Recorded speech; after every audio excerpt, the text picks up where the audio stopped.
Eu já produzi bastante material sobre o quanto a crença materialista se torna um obstáculo intelectual na prática do Dharma e na vida das pessoas e um obstáculo para viver bem, vamos dizer assim. Então já escrevi vários textos, já produzi vários vídeos aqui para esse canal falando sobre o materialismo e criticando essa abordagem de forma geral.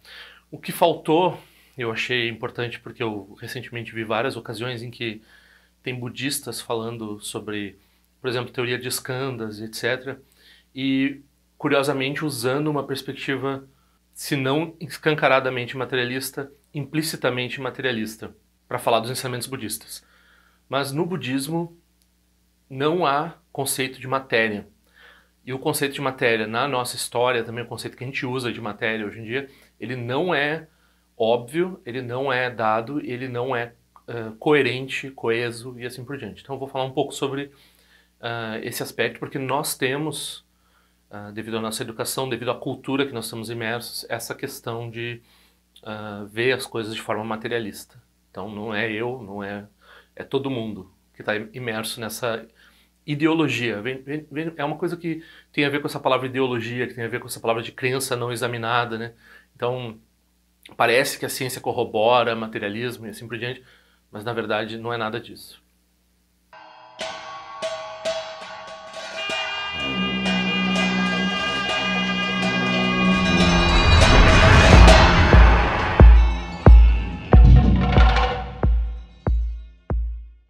Tenho bastante desses cartões ainda para enviar. Quem quiser receber, por favor, envie o endereço de correspondência para esse e-mail aqui embaixo. E quem quiser contribuir com as minhas atividades, por favor, use esse endereço que tem informações de contribuição pelo PayPal, pelo PagSeguro ou contas bancárias. Eu também gostaria de pedir para todo mundo que divulgasse o canal. Eu gostaria de atingir 10 mil assinantes.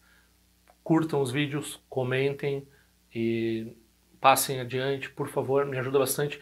Eu gostaria de trabalhar apenas com isso. Se eu chegar a entre 10 e 100 mil assinantes, vai ser uma possibilidade. Eu ainda estou longe, bem longe disso. Tem muita coisa para tratar. O Dharma, às vezes, quando parece que está esgotando porque não vem pergunta, surge um âmbito novo de coisas para falar, né?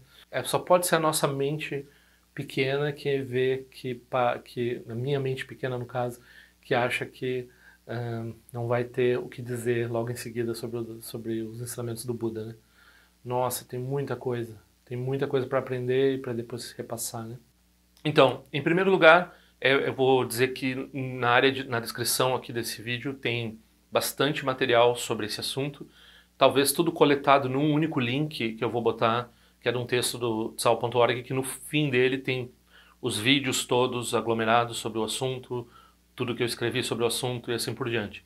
Então já está tudo coletado numa página, talvez tenha só um link para essa página sobre materialismo.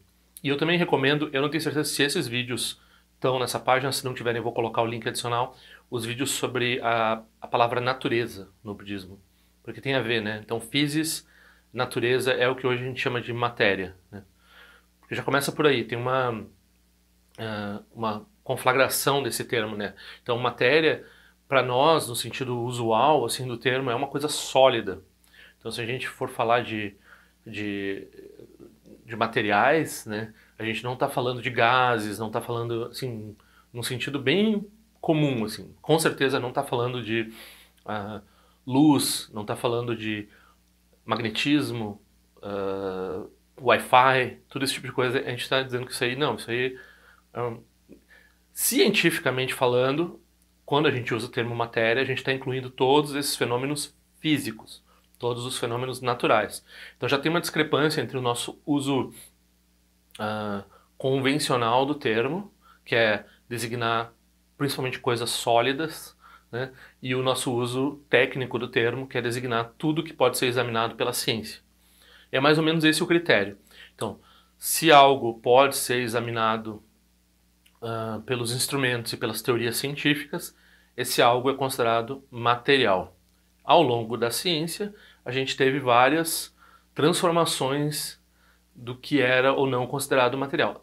Uma história que eu acho interessante, principalmente no século XIX, a gente tinha vários elementos que depois foram refutados que a gente considerava materiais, né? Então, antes do século XIX a gente tinha o flogisto, que era uma espécie de um sopro vital que causava esse calor, quando acendia uma vela, né? Então não se entendia o processo de combustão e se atribuía isso, né, a uma espécie de flogisto, uma coisa assim. Se usava essa expressão e era considerado um fenômeno natural. Depois foi refutado, então não tinha mais esse fenômeno natural. Depois a gente tem esse éter, que não é o éter químico, e que é um éter que seria o elemento espaço, mas não é bem o elemento espaço, é um elemento onde a luz anda. Porque a luz se propaga no vácuo, e daí eles pensaram, mas precisa ter alguma coisa para onde a luz anda. Então eles inventaram uma espécie de uma matéria do espaço. A gente chamava isso de éter, e daí foi o Einstein e os experimentos do Morley e do Michelson que demonstraram que o éter não era possível, né? Mas ele era necessário para explicar certas teorias científicas, ele deixou de ser necessário, parou de existir. O conceito de espaço em si, ele está no limiar do que a gente considera material e natural. Então, no caso da visão comum da física newtoniana, havia uma noção de espaço absoluto, no qual os constituintes do universo estavam ali dentro, como se fosse uma caixa, e esse espaço absoluto ele teria uma existência, né? Aí quando a gente começa a falar einsteinianamente de espaço, daí o espaço ele ganha uma flexibilidade maior, ele não é mais absoluto, se transformou a natureza, o aspecto natural científico do espaço se transformou através de certas visões científicas e filosoficamente o espaço tinha outras concepções bastante mais sofisticadas que as de Isaac Newton, por exemplo, em Kant e assim por diante, né? Então já tinha uma noção de o espaço como algo produzido pela mente. Tem o idealismo, né? Então é o idealismo transcendental. Então a localização espacial e o espaço, ele não são coisas dadas, não estão na coisa em si, eles são coisas projetadas nessa relação com a nossa conceitualidade, nós que posicionamos as coisas. Ok, isso é um panorama assim vasto sobre essas noções que a gente tem de materialidade, de espaço, de o que é natural, que variam com o tempo. Então, voltando para o século XIX, quando se falava em magnetismo, ainda assim, quando estavam sendo desenvolvidas as teorias de eletromagnetismo e de magnetismo, o pessoal que curtia a espiritualidade, eles então a gente vê isso no reflexo no espiritismo até hoje, né? Então, se falava muito de eletromagnetismo, se usava uma metáfora de mecânica de fluidos, assim, de quase de encanamento, assim. Então passa a corrente elétrica passa de um lugar para o outro como se fosse um encanamento, assim. Se usava isso para entender. Até hoje, quando você vai estudar, né, você pensa as coisas, pensa as partículas como bolas de bilhar, que é uma projeção conceitual que você faz sobre partículas. Daí você pensa também a eletricidade fluindo, tu usa a palavra fluindo, né, como se fosse um líquido. E esse pessoal que curtia a espiritualidade no século XIX, eles estavam ligados, eles falavam em magnetismo como uma coisa espiritual. Então, o fenômeno estava se tornando material. Ele estava se tornando parte da natureza, se tornando parte examinada, né? Depois a radioatividade e assim por diante. Então, esses fenômenos, eles estavam no limiar entre o que era considerado espiritual, porque eles eram secretos para a mente anterior, né? Então, claro, tinha o magnetismo, eles não sabiam como é que funcionava. Quando eles começaram a explicar o magnetismo, como uma força e assim por diante. E daí também se reflete isso nas metáforas espirituais que eles usam para ectoplasma, para fantasma e tal. Eles falam de uma coisa ligada a vento, ligada a também fluidos, né? Então, eles estão tratando dos fenômenos que eles chamam de espirituais, quase como se estava tratando dos fenômenos materiais dessa classe invisível e secreta. Então, a espiritualidade se apropriava daquilo e se apropriava das metáforas para falar das suas coisas. Então, hoje em dia, a gente tem uma mistura de tudo isso. Estritamente falando, essa noção de espiritual e material, ela nasce, se acredita, no zoroastrismo, né, que é uma religião lá do Cáucaso e que foi muito influente em todas as religiões abraâmicas e também como raiz de algumas ideias dentro do hinduísmo. Então, essa é uma religião muito influente. Então a gente tem essa noção muito clara de, né, porque a gente vê um cadáver, então a gente vê, parece que algo foi subtraído, né?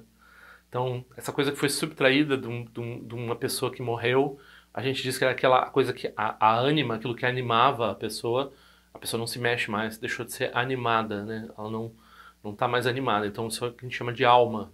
Daí a gente tem essa noção de espírito, que surge essa dicotomia. Então tem uma coisa que a gente não observa e que não é observável, por definição, isso é uma coisa muito importante. Então, quando as pessoas reclamam do dualismo, é perfeitamente justo reclamar do dualismo corpo e mente. Nós no budismo nós não subscrevemos ao dualismo, né? Mas quando as pessoas reclamam do dualismo, parece que elas não entendem que justamente, né, o que é espiritual é o que está fora do escopo do que pode ser examinado. Então, é a definição. Então, se você não aceita a definição, você diz isso não existe, quando para você provar um inexistente desse tipo, você tem que entender a definição. Então, não adianta usar a prova, né, por contingência de que nunca se encontrou algo desse tipo. Porque se encontrasse algo desse tipo, como o magnetismo, como o eletromagnetismo e assim por diante, todos esses fenômenos, eles seriam ou refutados ou aceitos como parte da materialidade, né? Então a tentativa das pessoas que estão refutando o dualismo não é nem bem a tentar entender ou aceitar o dualismo, é refutar o dualismo dizendo, bom, se não tem essa matéria aí que você está falando, subscreve também uma noção de natureza e matéria para aquilo que seria propriamente espiritual. Estou usando esse argumento não tem nada a ver com o budismo, mas esse é um argumento, por exemplo, que se um cristão muito educado fosse fazer, porque os cristãos são dualistas, né? Então, o Criador, ele criou o mundo com as suas regras, etc. E ele é separado do mundo. Então, tem um dualismo já entre o espírito criador e o mundo. E essas habitantes do mundo, né, são criados à imagem e semelhança desse criador, principalmente o ser humano, né, no caso só o ser humano. E esse livre-arbítrio, essa é a natureza espiritual. Essa é a versão dualista cristã. Então,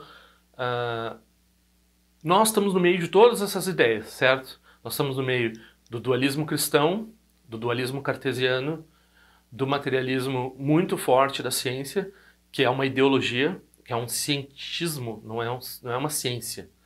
Então, já que a gente não quer dialogar com esse pessoal que está promulgando um objeto que é especial, que não é objeto da investigação empírica, então, já que a gente não quer, a gente vai negar eles, né? Agora, eles estão justamente, um ponto importante é dizer assim, quando a gente fala espiritual nesse contexto dualista, é justamente algo que não está sob a alçada de refutação da ciência, né? Então é isso que eles vão argumentar. Você não encontrou nenhuma evidência. Se encontrasse uma evidência, daí não seria matéria. Tem toda essa discussão, tem todo esse pessoal falando, e daí no budismo? No budismo, nós nunca tivemos essa dicotomia. Não tem noção de matéria no budismo. Então, por exemplo, entre os skandhas, a gente vai ver pessoas na internet falando, quando vão falar dos skandhas, eu já vi, eles pegam o skandha da forma, né? O agregado da forma. Skandha é um agregado. Então, por exemplo, um corpo, uma pessoa é formada por esses 5 agregados, que é formação mental, consciência, sensação, percepção e forma, né? Então, são várias coisas aqui que não são materiais, mas daí a forma, eles tentam, quando vai se falar de forma, quando vai se falar de aparência, que é outra tradução para a palavra rupa, né?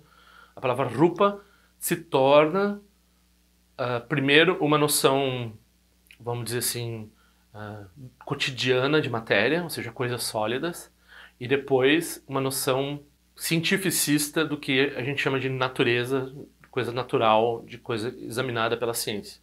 Será mesmo que rupa, forma, aparência, tem a ver, é um conceito que engloba, seja a nossa noção convencional de matéria, seja a nossa noção convencional de matéria num sentido científico? Não. Rupa, por exemplo, uma aparição, né, digamos, um fantasma que tem a forma que a pessoa veja, seria rupa, se ele existir, porque ele tem uma forma diáfana, mas é uma forma. Então, a palavra rupa não se encaixa no conceito de matéria.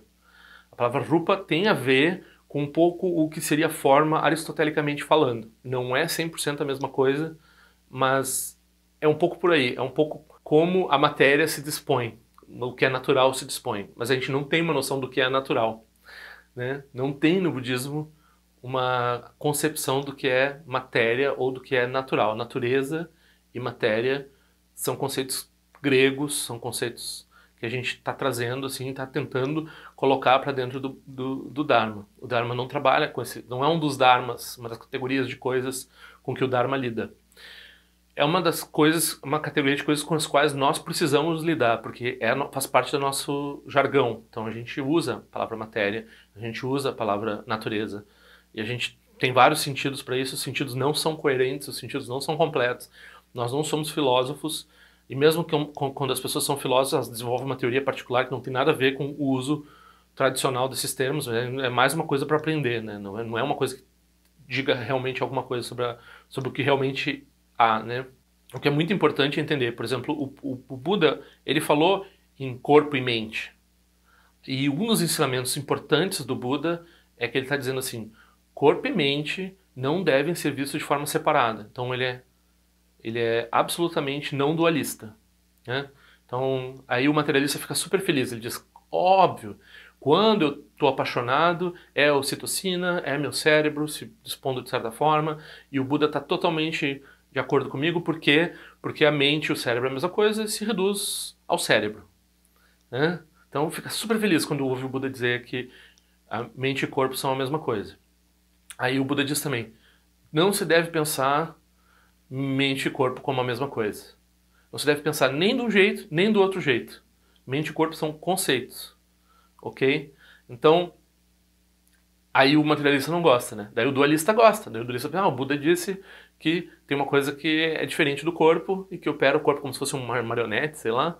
Assim, e tem uma conexão que a gente não entende muito bem com a matéria, já que ele não é. Já como é que ele não é examinável, né? Que é o problema do dualismo, o problema clássico do dualismo é como é que é uma coisa que não é examinável porque não está na natureza, produz efeitos sobre a natureza. Se produz efeitos sobre a natureza é observável. Porque essa é a natureza de ser observável e produzir efeitos sobre a natureza. E se é uma coisa que é totalmente desvinculada da natureza, se é uma coisa puramente espiritual, separada, 100% separada, dualismo absoluto, então é irrelevante, porque não tem nada a ver com nada que está acontecendo aqui, entre os seres materiais, né? Então, essas são as refutações mais comuns, então os modernos lá, o pessoal, os amigos do Descartes lá, eles ficavam quebrando a cabeça com esse tipo de coisa e é o problema deles, né? Então não é o nosso problema aqui no Dharma. O Buda, ele não indicou que essas coisas, essas categorias realmente existem. Eles dizem, vai surgir essas noções na sua mente, não pensa que é a mesma coisa e não pensa que é diferente. Não cai nesses extremos, caminho do meio. Não, aí é uma solução, parece ad hoc ao problema difícil, né? Se é chamado de problema difícil, o problema é corpo e mente, se o dualismo ou o monismo é o caso, como o monismo explica a gente, como o dualismo explica a gente, ninguém resolveu isso, e o Buda está dizendo assim, isso não é solucionável, isso parte de um conceito equivocado. Daí, então, como é que fica o materialista dentro do budismo? O materialista dentro do budismo vai ter muita dificuldade de praticar o Dharma, porque ele não vai entender a conexão direta entre as ações dele no mundo, de prejudicar os outros, tem a ver com karma. Então ele vai entender muito bem causalidade no sentido newtoniano, uma causalidade externa de uma coisa na outra, que não tem um fundamento, que não tem uma relação direta com a felicidade e com o sofrimento. Porque a felicidade e o sofrimento são categorias que estão na base da nossa percepção e experiência, que não são coisas materialmente ainda explicadas, né? Explicáveis, talvez não sejam explicáveis. Quando ele vai estudar karma, ele não vai conseguir estudar karma. Quando ele vai falar de renascimento, ele não vai conseguir aceitar renascimento. E assim vai se tornar muito difícil ele entender samsara. Quando ele não vai entender samsara, ele não vai entender nirvana. Quando ele não entender nirvana, ele não vai ter por que praticar. Então, o materialismo é um obstáculo, o materialismo é uma visão, um obstáculo para entender o Dharma. Então a pessoa precisa entender, uma das coisas que ela precisa combater é essa tendência a pensar o materialismo como algo já justificado, como o vitorioso. Essa tendência de pensar o materialismo como algo auto-justificado e vitorioso por causa da ciência ou por causa do mundo moderno, etc., isso faz parte da ideologia do mundo moderno, que quer vender coisas, que quer... Então tudo isso está interligado, né? Então capitalismo, materialismo científico, materialismo histórico, esses materialismos todos eles vêm de ideologias oitocientistas que a gente apropriou e que a gente é educado para a gente pensar o mundo de um jeito que vai fazer a gente comprar mais remédio, que vai fazer a gente procurar viver pelo consumo, procurar ter coisas, procurar destruir o mundo e assim por diante. A moralidade por trás da ideologia materialista, ela é terrível. Então o argumento sempre pode ser, não, mas eu sou uma pessoa materialista, mas eu não quero o mal das pessoas, eu sou uma pessoa ética e assim por diante. Ok, individualmente, né, as pessoas podem ser muito boas e caridosas, mas elas estão sustentando um sistema de ideias, um sistema de coisas que está produzindo a destruição do mundo.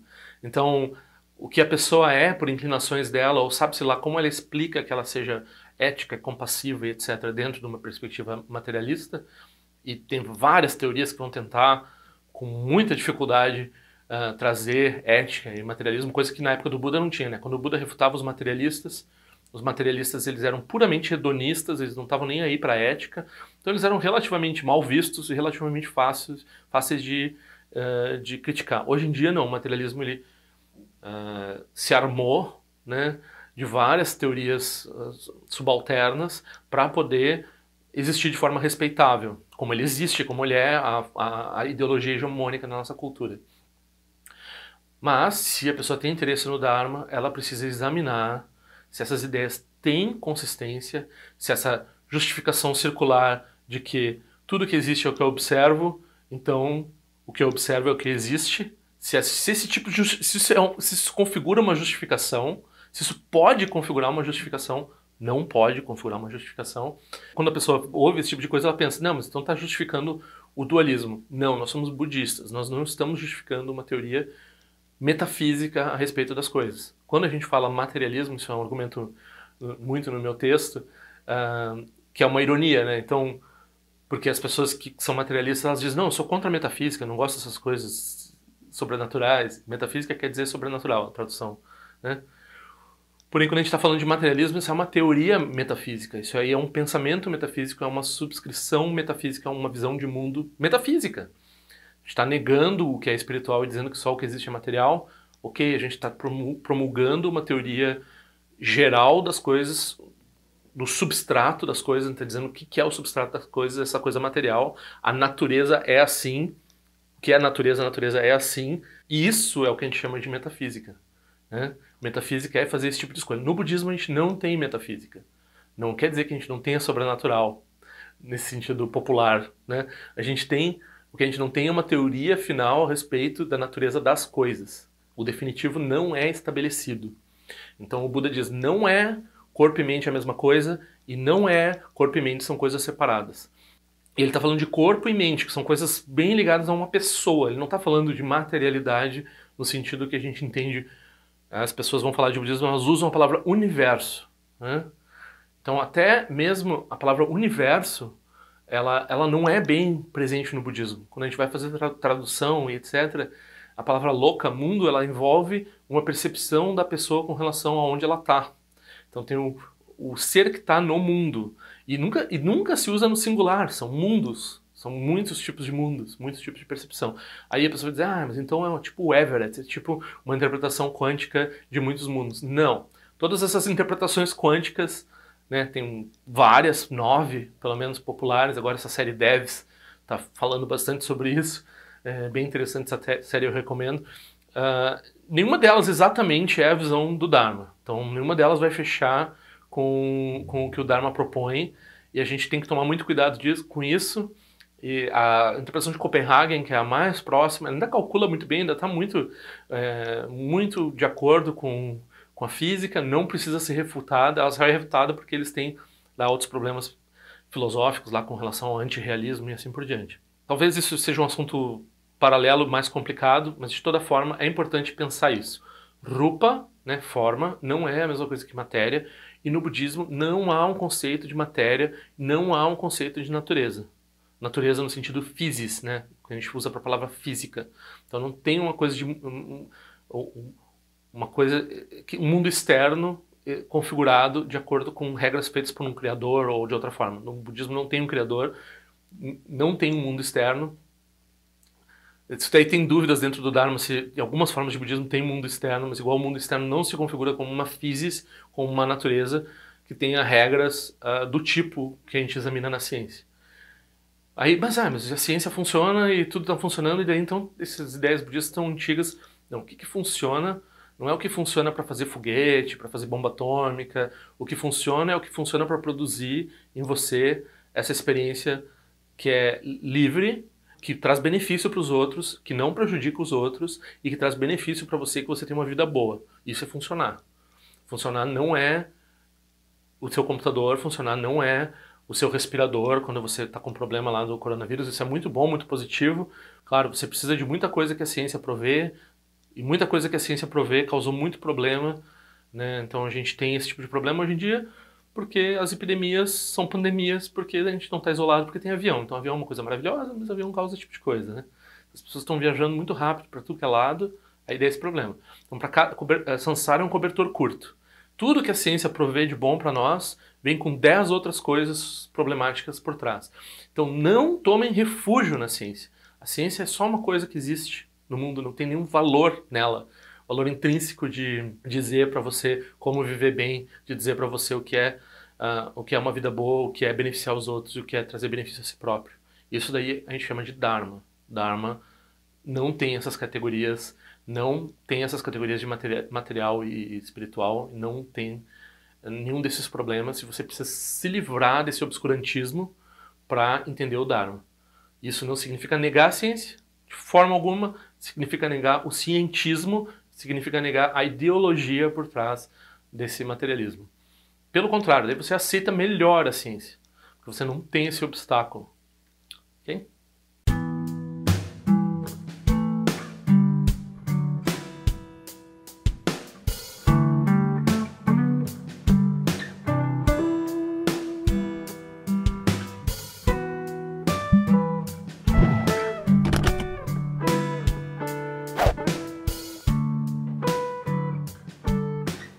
Ei, não esquece de se inscrever no meu canal, é importante para mim. Clica na sinetinha para receber a notificação e se quiser se inscreve no meu boletim informativo de alguma forma o que eu ando fazendo, o que eu ando pensando. Também para contribuir de alguma forma com esse canal, esse é o endereço. Eu espero que em breve nós nos vejamos na prática do Dharma. Ao longo de minhas muitas vidas e até este momento, todas as virtudes que tenho alcançado, inclusive o mérito gerado por esta prática e todas as que vier a conseguir, ofereço para o bem-estar dos seres sencientes. Possam a doença, a guerra, a fome e o sofrimento diminuir para todos os seres, enquanto sua sabedoria e compaixão aumentam nesta e em vidas futuras. Possa eu claramente perceber todas as experiências como sendo tão insubstanciais como o tecido do sonho durante a noite e imediatamente despertar para perceber a manifestação de sabedoria pura no surgir de cada fenômeno. Possa eu rapidamente alcançar a iluminação para trabalhar sem cessar pela liberação de todos os seres.